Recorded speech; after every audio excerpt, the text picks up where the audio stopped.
La mission que j'ai avec les femmes, à les amener à être saines, performantes, à devenir maîtres de leur vie, des vrais Jedi, a encore pris encore plus de sens. Ce 23 juillet 2019, on nous a officialisé, et c'est la photo que vous voyez, puis vous allez voir pourquoi, quand j'ai trouvé ça à 4 heures du matin, je pleurais. Avant de rentrer sur scène, aujourd'hui, je pleurais. Et j'essaye de tenir bon jusqu'à midi. Pourquoi? Parce que quand je l'ai vue, je ne savais pas que cette photo existait. Je suis tombée par hasard ce matin à 4 heures du matin. Vous comprenez que sur la photo, c'est moi, c'est mon chum. Donc la photo, qui a pris la photo? Et c'est la photo du 23 juillet où le médecin nous annonce que notre fils de 3 ans est autiste.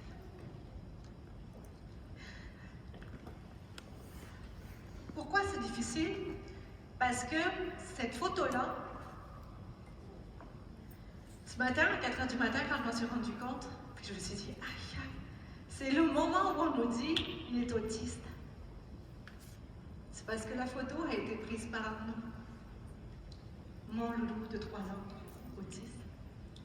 En fait, comme on venait de passer des tests, ça faisait 3 heures qu'on passait des tests, on lui a donné le téléphone pour qu'il puisse se calmer avec le téléphone. Donc je n'avais aucune idée que cette photo-là, elle allait être prise. Aucune. Jusqu'à ce matin, 4 heures, je cherche une photo pour vous illustrer ce que je vis et comment passer à travers. Et la force qu'il m'a donnée, et je tombe sur ça. Je vous dis, j'ai braillé. En toute honnêteté, c'est la première fois de ma vie que je fais une crise d'angoisse. Et cette nuit, j'ai fait une crise d'angoisse.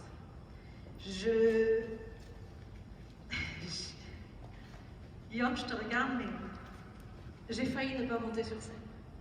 J'ai failli.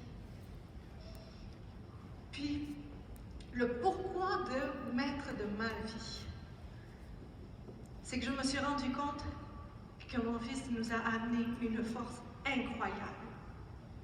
Alors oui, ça a fait mal, il y en a eu des larmes.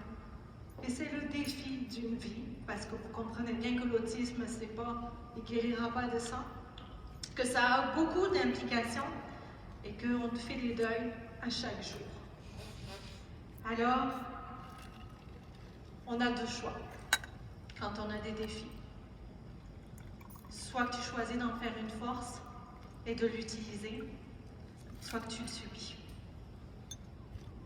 Très rapidement, avec mon conjoint, on a décidé d'en faire une force. Puis je veux vous expliquer comment est-ce qu'on a fait. Parce que je veux aussi vous outiller à savoir si ça arrivait, votre défi. Moi, c'est l'autisme. Mais vous avez toutes et tous un défi. Et il n'y a pas plus grave ou plus... Et en fait, je vous dirais même, souvent on vient me voir maintenant, oui, vous voyez, l'émotion est à fleur de peau parce que c'est mon loulou, là. On veut tous pour nos loulous quelque chose tu sais, on veut les protéger. Moi, si je pouvais les mettre dans du papier bulle, je le ferais, tu sais. Mais on a tous des défis, puis il n'y en a pas plus un moins bien. C'est pas une histoire de qui a le plus grave, qui a le plus fort. Ou des fois, on vient me voir, mon Dieu, mais comment tu fais pour passer à travers? Moi, j'ai rien à côté. Non, toi aussi, tu as un défi. C'est juste que tu vis ton défi à toi. Approprie-toi ce défi et arrête de le nier, arrête de faire du déni, arrête de le subir. Étrangement, quand on a les spécialistes qui viennent à la maison, vous comprenez que je suis la Jedi de la structure, planification, organisation, ils m'ont dit, Julie, on n'a jamais vu ça. On n'a jamais vu une famille qui est organisée comme ça, structurée. Votre fils, on ne sait pas encore quoi lui apporter pour le moment avec l'équipe, parce que vous êtes tellement déjà en avance. Puis moi, de leur dire, ben, ouais, structuré, c'est ça. À quel point la vie a mis Arnaud sur ma route pour moi me faire grandir, pour notre famille. Parce que vous comprenez que j'ai aussi une fille de 9 ans. Et elle aussi, elle grandit là-dedans. Ça a beaucoup aussi de répercussions sur elle. À quel point j'étais la meilleure personne pour Arnaud. Il fallait une personne structurée, organisée. On s'entend qu'il a la Jedi à la maison.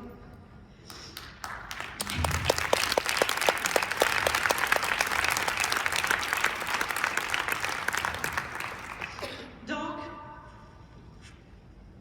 je suis la meilleure personne pour mon fils. Mon chum est aussi le meilleur papa pour Arnaud. Sa sœur est la meilleure aussi. Et on est là aussi pour Héloïse. Ces défis-là ne vous définissent pas. Ces défis-là sont là pour vous faire grandir.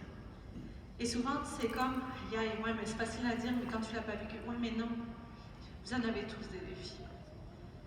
Par contre, on ne les voit pas toujours. On les dénie aussi, quelquefois.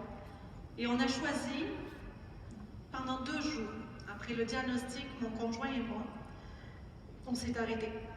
On a arrêté la job, les deux. On a pris 2 jours et on s'est dit, OK, on jette tout à terre. C'était notre expression, Alex. Maintenant qu'on a on l'a appelé notre aventure. OK? C'est une aventure. Maintenant qu'on a cette aventure, qu'est-ce qu'on décide? Et on a, quand je vous dis on a tout jeté à terre, c'est notre vie qu'on a jeté à terre. Est-ce que on est dans le bon pays? Est-ce que je suis dans la bonne ville? Parce que ça a des incidents. Si oui, qui arrête de travailler? Est-ce que j'arrête l'entrepreneuriat et je retourne à un job de mon côté ou du sien? Est-ce qu'on déménage? Est-ce qu'on se rapproche d'une école particulière? Et on a passé tous les points de notre vie. Et on s'est dit, maintenant, toi tu vois quoi? Parce qu'il faut le savoir, quand vous avez des défis, vous le savez, vous évoluez, mais ça ne veut pas dire que la personne évolue de la même façon ou sur la même track. On s'est questionné, toi tu le vis comment? Moi je le vis comment? Et à partir de ce jour-là, on a reconstruit notre futur. OK, la ville, c'est toujours la bonne. OK, le pays, c'est toujours le bon. OK, l'emploi, c'est toujours le bon. Par contre, on aménage, on a des changements à faire. Je ne travaille plus, avant c'était 9h, c'est rendu, je ne travaille plus avant 9h30, 10h du matin. Parce que c'est difficile le matin. Puis, le soir, il faut que j'aille chercher Arnaud plus tôt. Et il y a des matins où ça ne fonctionne pas. Pour s'habiller, ça prend 1 heure où je vais retrouver Arnaud qui est dans un coin puis ça ne marche juste pas. Mais j'apprends énormément. Si vous saviez ce qu'il m'apporte et la force, et ma conférence n'est pas là pour vous dire à quel point c'est triste, mais je veux vous transmettre la force que lui me donne et souvent ce que je dis, je veux être la voix d'Arnaud. Je veux me servir du stage et de ma mission d'aider les femmes dans la zen performance en utilisant aussi la voix d'Arnaud. Arnaud ne parle pas beaucoup, presque pas, il a 4 ans. Et maintenant 4 ans, il vient d'avoir son 4 ans. Et vous parleriez avec lui, vous ne comprendriez pas, il a le langage comme de bébé, il n'est pas toujours connecté sur ce qu'on fait ou ce qu'on dit. Puis je me suis dit, écoute, c'est pas grave. Je travaille fort pour que tu parles parce que je veux t'aider, mais moi, je vais aller abattre tous les murs qu'il faudra. Puis ce que j'y ai dit, c'est que on irait décrocher la lune pour lui s'il veut la lune. Mais c'est que le chemin sera peut-être différent que celui d'un autre enfant.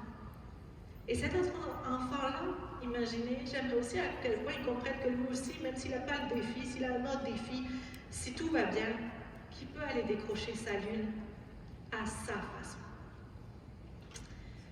Alors, aujourd'hui, on est tombé avec ça. C'est toujours émotif, c'est sûr. Il y a des fois où vous me voyez en live et je suis authentique dans ce qui se passe. Je vous le dis, ça a été plus difficile. Ce matin, ça a super bien été. Mais la force qu'il a, c'est de m'arrêter. Quand tu es dans la zen performance, c'est lui qui m'apprend la zen performance, clairement. J'ai pas le choix de m'arrêter. Quand, exemple, ça peut, c'est arrivé, maintenant ça va mieux, mais exemple, l'histoire des chaussettes. Prendre 45 minutes à mettre des bottes à votre enfant, qui hurle, puis que vous comprenez pas pourquoi. J'ai changé, je pense, 4 fois de bottes. J'ai acheté 4 fois des bottes en comprenant pas au début, pour finalement savoir que c'est la couture de la chaussette qui, pour lui, est douloureuse. Il est hypersensible, donc il ressent ça. Donc, c'est les chaussettes. J'ai fait tous les magasins, j'ai acheté tous les modèles des chaussettes qui existaient. On a tout essayé, puis j'en ai trouvé un quand je suis allée là. Je vous dis, j'ai dévalisé le rayon, vraiment. Mais prendre le temps, tellement précieux. Lui, on va s'arrêter. On s'arrête. On n'a pas le choix. Il y a quelque chose, une situation, on s'arrête. Et les excuses, parce que je m'excuse, je vous le dis, c'est des excuses. Je n'ai pas le temps. Plus tard, demain. Ça, c'est vous qui décidez ça. Lui me montre carrément le contraire. Est-ce que pour ceux qui sont entrepreneurs et qui se disent « Ouais, mais là, tu peux pas arrêter, tu as une business, mon patron, il n'accepterait pas, tes salariés, mon patron n'accepterait pas. » Et la vie, elle continue en fonction des choix que tu fais. Est-ce que je suis une moins bonne entrepreneur? Absolument pas. Je pense que je suis une meilleure entrepreneur. Parce qu'il me fait voir des choses sur lesquelles je ne me serais jamais arrêtée. Les fameuses billes qui sont là, qu'on a mis toute la nuit à récupérer dans le bain, c'est les jours où je les ai achetées, je ne le savais pas. C'est des billes qui sont spécialement faites pour les enfants autistes. Parce qu'il plonge les mains dedans, il est très sensoriel. Et pour lui, c'est comme l'apaisement ultime. C'est fou. Il voit des choses et il fait des arrêts sur des choses que je ne vois pas parce que je n'ai pas le même cerveau. Quand je vous dis que le cerveau est une machine fou, immense, et qui vous permet beaucoup de choses, son cerveau, oui, fonctionne différemment. Mais ce qu'il voit, c'est incroyable. Il voit des choses que nous, on ne comprend pas, on ne voit pas. Et je travaille très fort à essayer de voir, à voir son cerveau à lui. Mon fils Arnaud, lui, la méchanceté, ne connaît pas ça. Les chicanes, il ne connaît pas. Des concepts comme ça où nous, on s'embourbe dans nos vies et on en fait tout un plan, il ne connaît même pas ça. Vous le connaîtriez, il est heureux, c'est le plus heureux des petits bonhommes. Bon, c'est le plus beau aussi, je vous le dis. C'est mon amour, je vous le dis. Mais lui, il n'y en a pas de problème. Il n'y en a pas. Est-ce qu'on peut, une fois dans notre vie, accepter que justement, les défis qu'on a nous amènent plus loin? Que justement, on est capable de rebondir? Et je vais dire quelque chose, parce que je l'ai dit en live, puis plusieurs l'ont vu. Tout le monde n'a pas été d'accord avec moi et c'est correct, vous avez droit à votre avis. Je ne saurais pas de dire c'est parfait qu'il soit autiste. OK? Je l'accepte, je le vis, je suis heureuse de pouvoir l'aider et que ma mission soit multipliée par 1 million. Je vous dis, je vais les murs de l'autisme, je vais les abattre. Mais est-ce que c'est la situation parfaite? Non. Parce que pour moi, ça veut dire que s'il n'y avait pas eu ça, on n'aurait pas eu droit au bonheur. Je pense clairement qu'on a tous droit au bonheur.